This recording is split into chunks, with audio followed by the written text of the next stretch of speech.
My name is Vaughn, and I run a Minecraft drug cartel. Let me walk you through my day. At 2 a.m., the combine harvesters turn on my sweet berry and fern fields. They'll run for the next 4 hours, until 6 a.m. At 3, ripe poppy seeds are picked from my greenhouses, pressed, and sent to the dehydrator. Around 4, the dehydrated poppy seeds have formed into dried latex. They're then packaged and shipped to the main warehouse. At 5, mushrooms are picked and packaged, while cacao pods are harvested and processed into phenylethylamine. By 6, the harvesters have collected the sweet berries and ferns. They're funneled into rail cars and sent to the warehouse.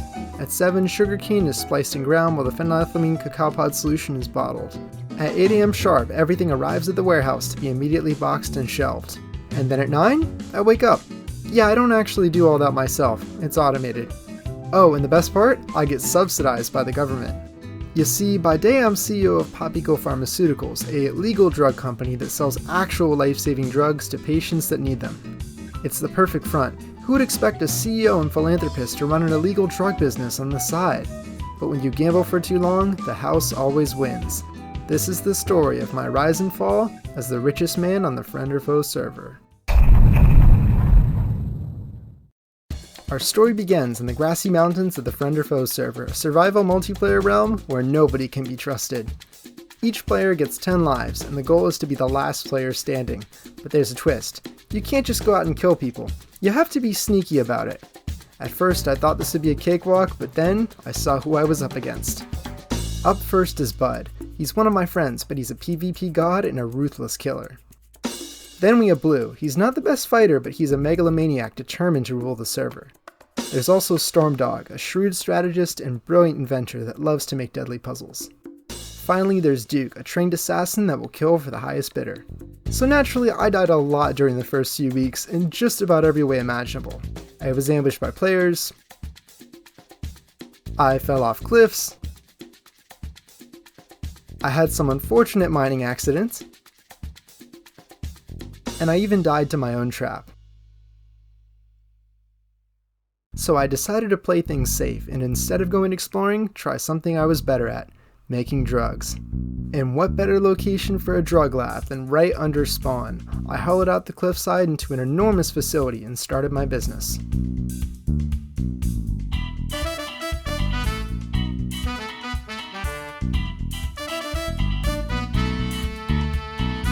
And business was booming, baby. Once people started, they couldn't get enough of my stuff. I was raking in more money than I knew what to do with, but I did know one thing. I wanted more.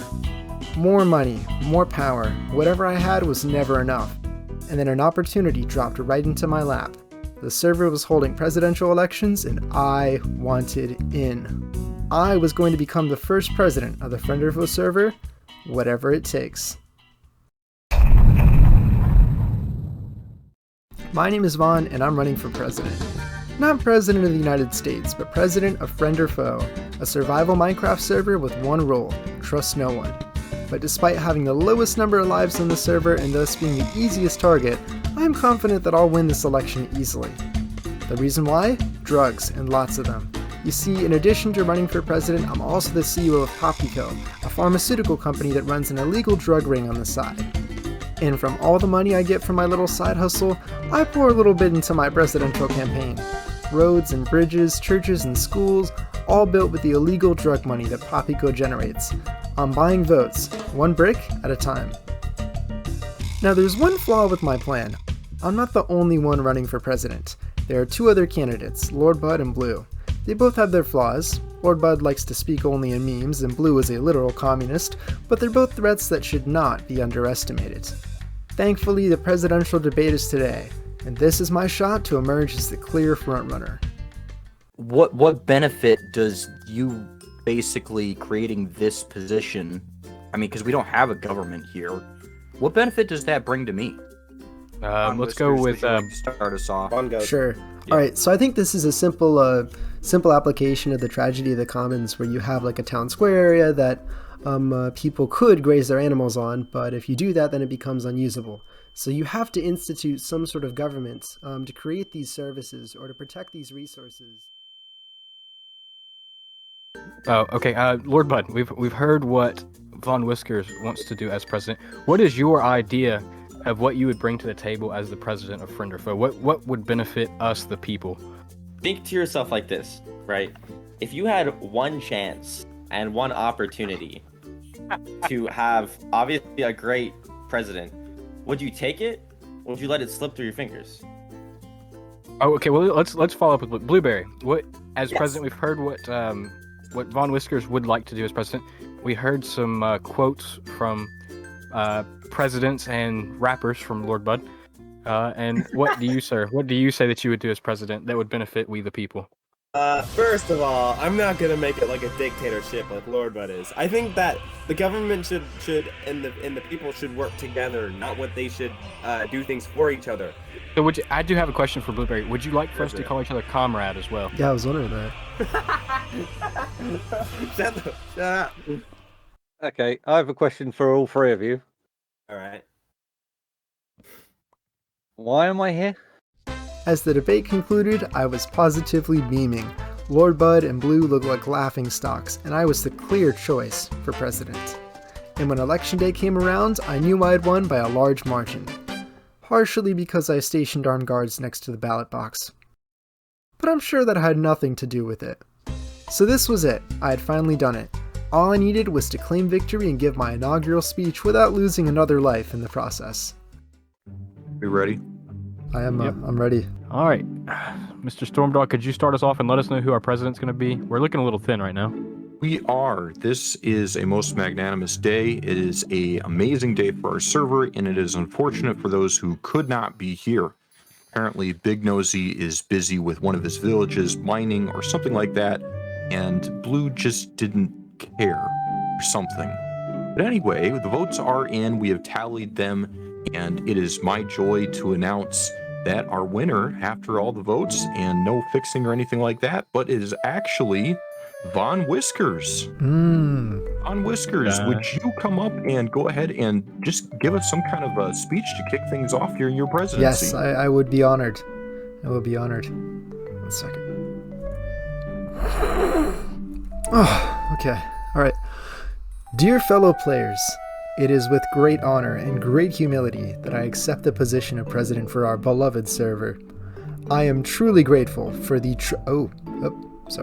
the trust and the confidence you have placed in me as we embark on this new chapter of our server's history. I want to take a moment to reflect what is based on friendship through our shared experiences that do not involve drug labs whatsoever. We have formed strong bonds and created memories that will last a lifetime. Whoa. It seems we have a murder.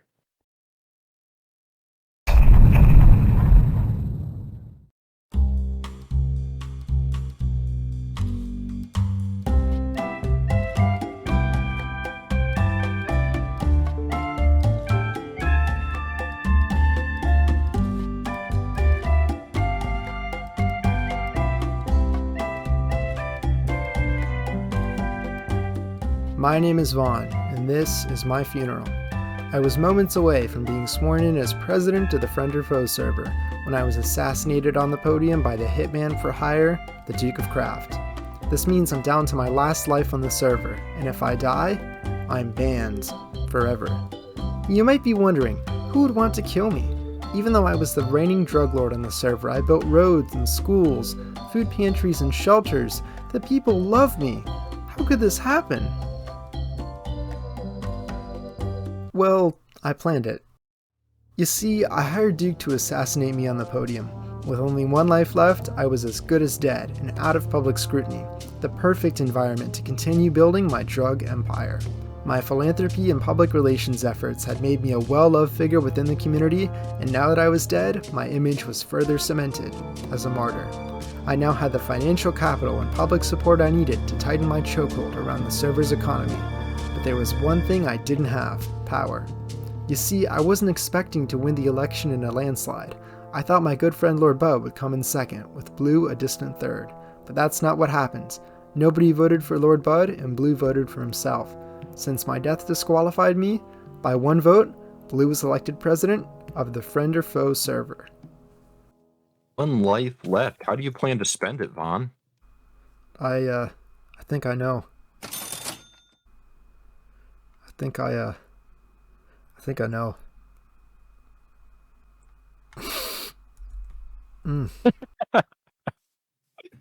Oh jeez, the bit's too funny. Okay. I'll see all you fine gents tomorrow. If you ever need some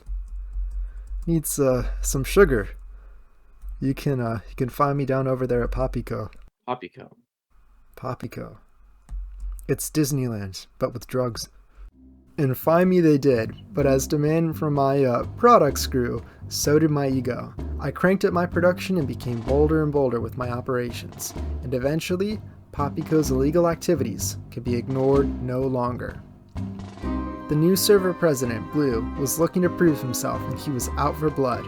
Drunk with power, it was time for him to wrestle the spotlight as hero of the server, and that meant coming for me. As I said, there will be change here.